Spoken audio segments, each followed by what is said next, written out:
লোকলিখিত সুসমাচার 1827 পেয়েছি, বাইবেলে পেয়েছি। পেজ নাম্বার কত ছোট বাইবেলে? 126। ছোট বাইবেলে 126 নাম্বার পেজ। হালেলুয়া, পেয়েছি।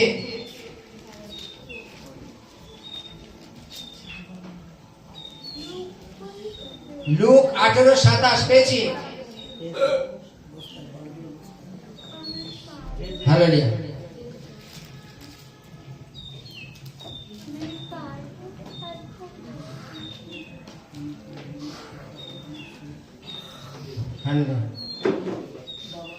তিনি কহিলেন, যা মনুষ্যের অসাধ্য তা ঈশ্বরের সাধ্য।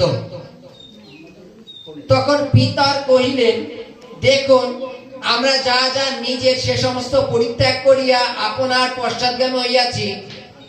তিনি তাহাদিগকে কহিলেন, আমি তোমাদেরকে সত্য বলিতেছি, এমন কেউ নাই যে ঈশ্বরের রাজ্যের নিমিত্তে বাড়ি কি স্ত্রী কি ভাতৃগণ কি পিতামাতা কি সন্তান সন্ততি ত্যাগ করিলে ইহকালে তাহারা বহুগুণ ও আগামী যুগে অনন্ত জীবন না পাইবে। Hallelujah, hallelujah. বাইবেলে লেখা আছে, মনুষ্যের দ্বারা যা অসম্ভব ঈশ্বরের দ্বারা তা সম্ভব। এখানে একটা ঘটনা লেখা আছে, জানো তো? সবার প্রথম থেকে যদি দেখো, এখানে ঘটনাটা এইরূপ লেখা আছে যে একজন বলছে মানে অনন্ত জীবন পেতে গেলে কি করতে হয়? প্রভু বলছে এই আজ্ঞাগুলো পালন করো। সে বলছে এগুলো পালন করি।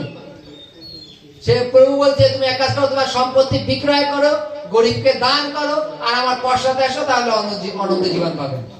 সেই ব্যক্তি আর প্রভুর পেছনে গেল না যাওয়ার জন্য যীশু খ্রিস্ট তার শিষ্যদের উদাহরণ দিলেন, ধনবানের স্বর্গের রাজ্যে যাওয়া অপেক্ষা সূচের ছিদ্র দিয়ে উটের যাওয়া সহজ।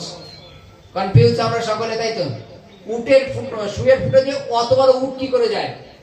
বাইবেলে লেখা আছে, মনুষ্যের দ্বারা যাওয়া অসম্ভব, ঈশ্বরের দ্বারা তা সম্ভব। তার মানে ঈশ্বর ঢুকায় দেবে, তাই তো নাকি? তার মানে ঈশ্বর ঢুকায় দেবে, তাই তো নাকি? কি করে ঢুকাবে? কি করে ঢুকাবে?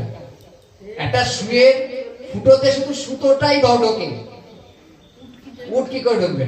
বাইবেলে লেখা আছে ঈশ্বরের পক্ষে সমস্ত কিছু সম্ভব। এ কি করে ঢুকবে? তোমরা ঈশ্বর ঢুকাতে পারবে, তাই তো নাকি? হালেলুয়া। এই সুয়ের ফুটো দিয়ে আমরাও চলে যেতে পারবো। হালেলুয়া। এই সুয়ের ফুটো দিয়ে আমরাও চলে যেতে পারবো। হালেলুয়া। বলো কি করে? প্রথমত এই যে সুই আর তার যে সুতো ভাড়া আমরা দেখেছি তো, সুতোটাকে প্রথমে একটু সোজা করে নেয়নি, আস্তে করে ঢুকিয়ে দেয়। হালেলুয়া। আজকে তদ্রূপ আমাদের সোজা হতে হবে, তাহলে আমরা সুয়ের ফুটো দিয়ে যাবো। আমরা তো বেকার, আমরা পাপ থেকে ফিরতে চাই না, আমরা শুয়ে ফুটো দিয়ে কি করে ঢুকবো? আমরা অধর্ম থেকে ফিরতে চাই না, অথচ আমরা শুয়ে ফুটো দিয়ে ঢুকবো। হালেলুয়া। বলছে মনুষ্য দ্বারা যা অসম্ভব ঈশ্বরের দ্বারা তা সম্ভব। হালেলুয়া। যেমন উদাহরণস্বরূপ, যখন আপনারা প্রত্যেক দিন যখন এরকম যদি সুসমাচার শোনেন, ঈশ্বরের বাক্য শোনেন, শুনতে শুনতে শুনতে শুনতে আপনাদের ভাবনা চেঞ্জ হয়ে যাবে। আগে যদি পাপের পথে থাকতাম, তাহলে পাপের পথ থেকে ফিরবো। হালেলুয়া, তাই তো নাকি? এক কথা বলে যে নিজেকে তৈরি করা। হালেলুয়া। আজকে যখন আমরা আমাদের সন্তানদের স্কুলে পাঠাই, কিসের জন্য? পড়াশোনা করবার জন্য, তাই তো? ছুটির ক্ষেত্রে বলে থাকি, মনে করো শুভকে দিয়ে বলি, শুভ দুটো রবিবার প্রার্থনায় আসলো না, তারপরে থেকে দেখবে আসাতে আমার মন লাগে না, মানো? কিন্তু যখন কন্টিনিউ আসতে থাকবে, তখন আসার প্রতি একটা আগ্রহ জেগে যায়, জানো?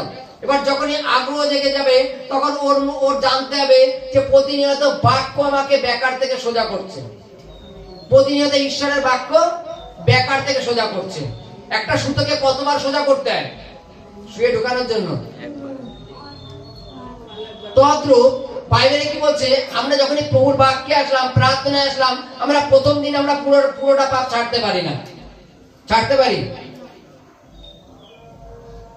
প্রথম দিন আসলাম, চলো প্রার্থনায় বলতে, চলো মিথ্যে কথা বলা যাবে না, চলো আজকের থেকে মিথ্যে কথা নাই বলবো না, বাকিগুলো টুকটাক একটু না করলে হয়। আবার পরের দিন আরেকটা পাপের বিষয় যখন ডিক্লেয়ার করা হলো, তখন বলতো না এই পাপটা এখন আমার ছাড়তে হবে, বাকিগুলো কিন্তু আবার রয়েছে। এইভাবে বারবার বাক্য দিয়ে দিয়ে দিয়ে দিয়ে আমাদের সোজা করে, তখন আমরা সূর্যের ছিদ্র দিয়ে পার হতে পারবো। আমরা কি যখন ঈশ্বরের রাজ্যের জন্য ভাববো বা স্বর্গ রাজ্যের জন্য ভাববো, তখন আমাদের জাগতিক বিষয় থেকে আমাদের দূরে থাকতে হবে। বাইবেলে কি বলছে? বাইবেল বলছে আমাদের জাগতিক বিষয় থেকে দূরে থাকতে হবে, তাহলে আমরা স্বর্গের রাজ্যের অধিকারী হতে পারবো।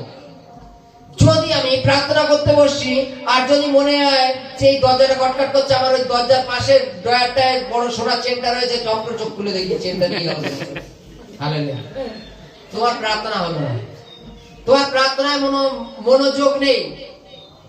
এটাই হচ্ছে ভুল, এটাই হচ্ছে ভুল। আমি সেলুনে দাড়ি কাটতে গেছিলাম, ওখানে সেই সেলুনের ছেলেটা ও কি করছে, জম করে যেহেতু প্রথম দোকান খুলছে, ওই ধূপকাঠি টাটি জ্বালাচ্ছে, সবাই ধূপকাঠি জ্বালায়, সবাই মাথা নত করেছে, এর মধ্যে ওর কার ফোন এসছে। ও কি করলো, চোখটা খুলে ফোনটার টিয়ে করে নিয়ে তারপরে আবার ধূপকাঠি ঘোরানো চালু করলো। হালেলুয়া। তারপরে আজকে আমাদের বাইবেল কেন আমাদের এটা শিক্ষা দেয় যে তুমি মন থেকে প্রার্থনা করো, অন্তঃকরণ থেকে প্রার্থনা করো।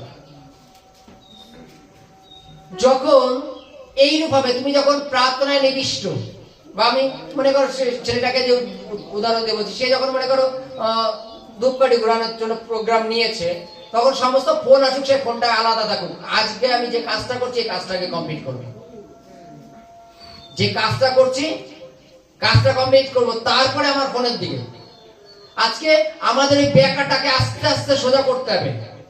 আমরা প্রথমে একরকম পাপ ছিলাম, সেটা থেকে একটুখানি সরে এসেছি, আরেকটা পাপ ছিল সেটা থেকে একটুখানি সরে এসেছি, এরকম পুরোপুরি আমাদের সোজা হতে হবে, তাহলে আমরা শুয়ের ফুটো দিয়ে পার হতে পারবো। বাইবেলে লেখা আছে মনুষ্য দ্বারা যা অসম্ভব ঈশ্বরের দ্বারা তা সম্ভব। মনুষ্য মেরে মেরে কাউকে শিখায়, আর ঈশ্বর বাক্য দিয়ে দিয়ে শিখায়। হালেলুয়া। ঈশ্বর বাক্য দিয়ে দিয়ে শিখায়। এবার বলো, মেরে শিখাতে তুমি কতক্ষণ পারবা? ডাকের বসে সে কি না কি করে ফেলতে পারে, কিন্তু যদি তুমি তাকে বাক্য দিয়ে দিয়ে অপারেশন করো, হালেলুয়া, তাহলে কি হয়? সে পরিবর্তন হতে বাধ্য। হালেলুয়া। দেখো, শুধু এই বাক্য আমরা দেখো জগতে কত বড়, মানে আমরা জগতের লোক শিখায় না, মানে বুদ্ধিমান, যে কেউ যদি স্বামীকেও হিট মারে দেবে বাক্য দিয়ে হিট মারে, মানে কোন বাক্য দিয়ে? শুধু প্রভুর বাক্য না। হালেলুয়া, বুঝতে পেরেছি? চল, হালেলুয়া, জয় কৃষ্ণ।